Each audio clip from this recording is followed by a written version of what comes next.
diberi tugas oleh dosen saya, disuruh untuk mewawancarai salah satu TK yang ada di Samarinda sini. Nah itu tentang kayak seputar pengembangan motorik halus anak di TK ini. Tapi sebelum itu saya mau tanya, bagaimana kabarnya Ibu? Alhamdulillah, baik saja. Ibu ini jadi guru sudah berapa tahun ya? Saya jadi guru itu sekitar 3 tahunan ya. 3 tahun. Baru. Baru. Oh baru. Tapi sudah jadi wali kelas gitu ya? Ya insya Allah. Alhamdulillah. Jadi langsung saja ke pertanyaannya Bu ya. Yang pertama nih, bagaimana sih cara di TK ini dalam mengembangkan aspek motorik halus anak? Biasanya itu kami melakukan kegiatan-kegiatan yang menarik bagi anak dan menyenangkan. Menyenangkan ya. Seperti meronceng, media painting, mozaik, kolase. Terus apa ya? Strategi apa sih yang digunakan guru dalam mengembangkan motorik halus anak? Biasanya strategi yang kami gunakan itu strategi misalnya membagi anak berkelompok seperti itu. Lalu kita melatih koordinasi tangan, jari dengan mata. Itu motor visual motor. Nah, biasanya tuh kan di TK tuh kan banyak kayak jenis-jenis permainan. Nah, jenis permainan apa sih yang digunakan untuk melatih keterampilan motorik halus anak itu? Permainan yang dikasih untuk melatih motorik halus anak itu biasanya permainan yang kayak misalnya di outdoor itu memanjat jaring laba-laba, atau kalau di kelas itu kayak bermain plastisin dari bahan alam dan buku kita buat sendiri lempungnya kan, lalu meronceng dari bahan alam, atau dari permainan yang sudah ada seperti balok dan lain-lain seperti itu ya. Biasanya media yang digunakan dalam mengembangkan motorik halus anak itu tuh apa saja Bu medianya biasanya? Medianya itu ya media balok, permen balok, terus seperti bahan alam, barang-barang bekas gitu. Itu biasanya permainannya itu kayak contohnya gitu Bu, apa sih yang bisa dibikin dari Misalnya dari bahan kelapa kita buat egrang ya. Terus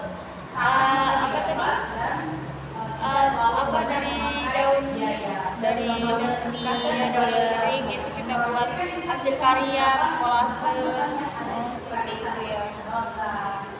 Kemudian bagaimana pencapaian perkembangan motorik halus anak setelah melakukan kegiatan yang diberikan oleh guru? Biasanya itu ada banyak anak yang sudah mulai berkembang fisik motoriknya.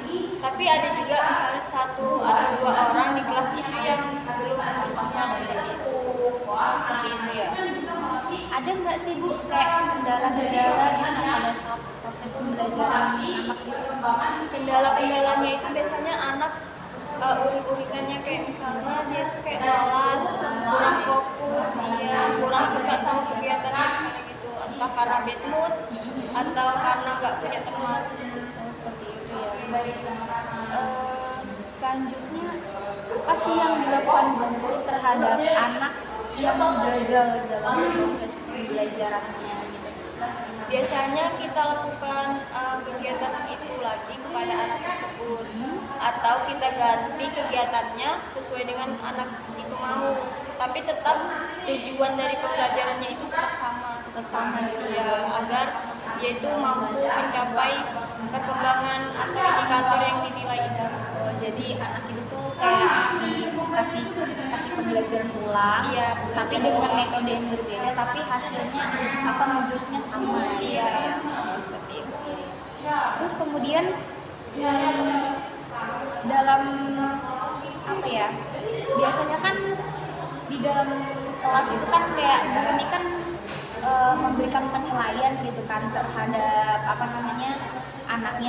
Nah, dengan cara seperti apa sih guru itu memberikan penilaian terhadap kegiatan yang biasa dilakukan? Biasanya kami melakukan pengamatan atau observasi terhadap anak, lalu kita lakukan kita sebelumnya sudah punya rubrik penilaian, lalu kita menggunakan instrumen checklist, anekdot, hasil karya anak, dan kerja seperti itu. Oh, seperti itu ya. Jadi banyak ya cara penilaian bukan cuma satu.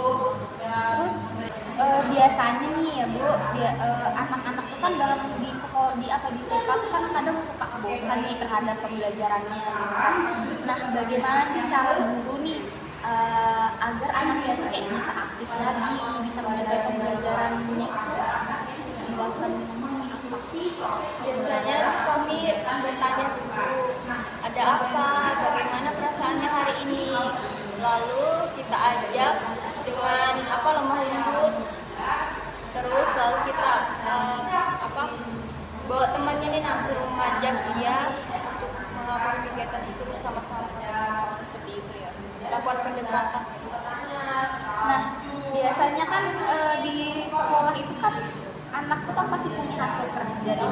Iya. Nah, caranya ibu agar bisa melaporkan ke orang tuanya seperti apa? Apakah dengan cara dokumentasi kah, atau file kah, atau lembar kerja apa kayak gitu? Biasanya kita sudah ada buku kegiatannya, jadi buku hasil karya anak itu setelah kita melakukan kegiatan, hasil karya anak itu kita tempel, ditaruh di situ di buku itu, lalu kita nilai juga di situ, lalu kita kasih catatan, lalu kita kasihkan kepada orang tuanya. Gitu ya, berarti itu kayak sama aja hasil kerja akhir anak gitu ya. Hasil harian dengan hasil akhir itu berbeda sih. Berbeda ya. Bedanya Kalau misalnya hasil akhir itu bisa kayak bentuknya tuh kayak rapor. Oh, rapot gitu ya. Tapi sama juga ada kayak dokumentasinya gitu nggak? Iya, Ada juga ya. Ya, terima kasih Ibu atas jawabannya. Assalamualaikum warahmatullahi wabarakatuh. Waalaikumsalam warahmatullahi wabarakatuh. Ya, selamat siang. Saya Novia Dwi Ramadan dari program studi Pendidikan Islam Anak Usia Dini semester 6 dari Universitas UINSI Samarinda.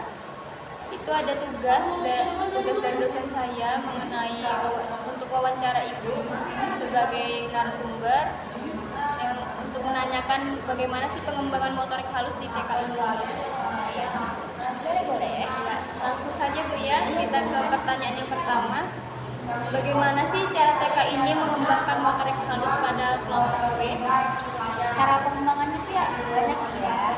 Intinya tuh agar anak ini tuh terlihat kayak senang, gembira, gitu. Ya sebenarnya kalau motorik halus tuh banyak macamnya ya, seperti ya mas gitu-gitu kan, kayak nempel, molen, gunting, ya banyak macam lah. Lanjut pertanyaan kedua Bu, jenis permainan apa yang biasanya digunakan untuk melatih keterampilan motorik halus anak? Jenis-jenisnya banyak ya, seperti kayak meronceng, terus tuh juga menempel gitu kan, membuat kayak bentuk-bentuk dari plastisir kayak gitu. Media apa sih Bu yang digunakan dalam mengembangkan motorik halus anak gitu? Medianya Iya, medianya ya banyak ya, sebenarnya medianya tuh banyak, cuman kita lebih kayak memang permainannya di kelas itu emang ada, tapi kan itu tidak banyak gitu kan, jadi kita juga bisa menggunakan media itu dengan barang-barang bekas yang nanti bisa diolah menjadi permainan. Oh begitu Bu ya, dari barang bekas Bu ya? Iya, dari barang bekas. Contohnya itu seperti apa sih Bu yang permainan dari barang bekas? Contohnya ya, misalnya kita ambil bahan bekas ini, botol bekas. Botol bekas itu nanti kayak kita bisa membuat bunga dari situ, misalnya kayak tutupnya gitu kan, kita ambil, baru kita buatlah seperti pola bunga kayak gitu. Terus nanti yang botolnya itu kita bisa kayak menggunting, membuat seperti daun, seperti itu, macam-macam lah. Bisa juga kita buat mobil-mobilan dari motor itu kayak gitu. Bagaimana sih pencapaian perkembangan anak itu untuk motorik halusnya setelah melakukan kegiatan? Apakah ada yang gagal atau semuanya berhasil setelah melakukan kegiatan itu? Pencapaiannya apa ya? Tidak semuanya tercapai. Jadi di situ nanti ada anak ini yang sudah mulai berkembang, ada yang belum berkembang, ada yang sudah tercapai kayak gitu. Jadi itu tuh ada perkembangannya sendiri-sendiri kayak gitu. Berbeda-beda Bu? Iya, berbeda-beda. Jadi nggak semuanya tuh kayak tercapai langsung juga, beda-beda. Adakah kendala yang biasanya dirasakan oleh guru yang menghambat dalam proses pembelajaran gitu?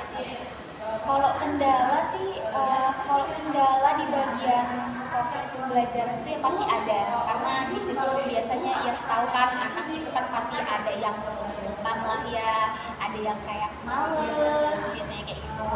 Terus tuh kalau kendala di bagian kayak permainan atau fasilitas sih kayaknya alhamdulillah kita tercukupi lah. Cuma di bagian yang anaknya saja yang seperti itu. Berarti kendalanya di anak Bu ya? Iya di anak, tapi ya di situ kita apa ya berusaha untuk membuat anak ini tuh yang nggak seperti itu gitu. Nah kan biasanya ada yang kan ya pasti kita tanya lah kan kenapa, ada apa kayak gitu. Jadi supaya apa namanya dalam proses pembelajarannya itu nggak apa ya nggak membosankan ya seperti itu.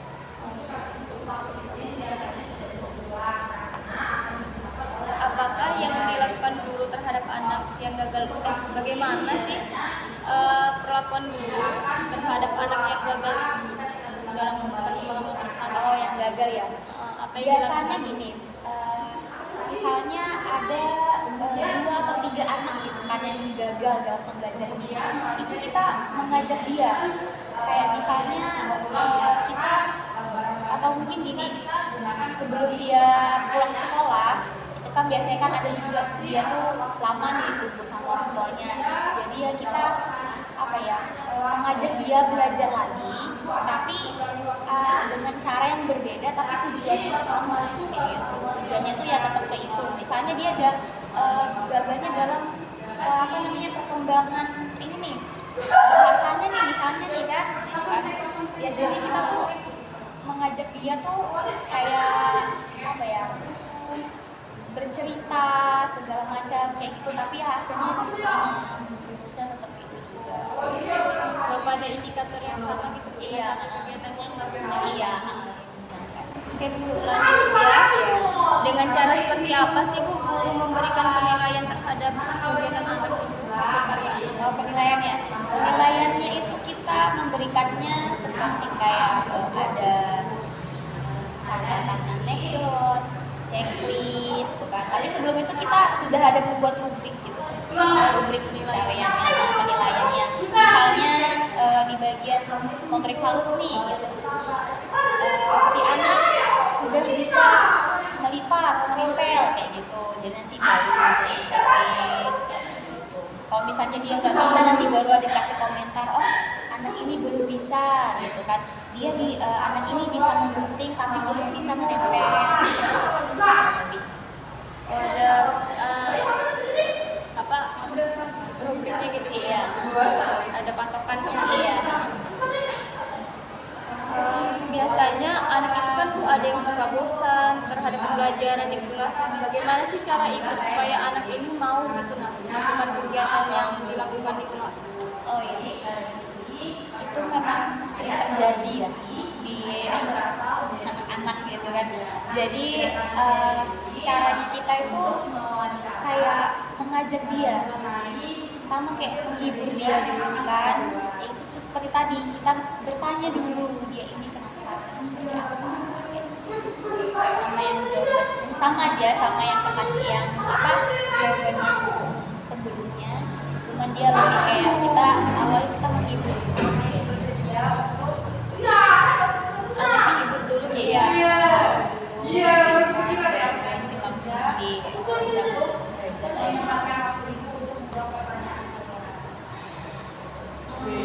Pertanyaan terakhir nih Bu ya. Iya. bagaimana sih hasil kerja anak ini dilaporkan kepada orang tua? Hasilnya? Iya. Ya hasilnya itu biasanya kita ada kayak lembaran, tapi beda sih ya. Biasanya kan kalau hasil kerja yang akhir kan kita menggunakan rapot gitu kan.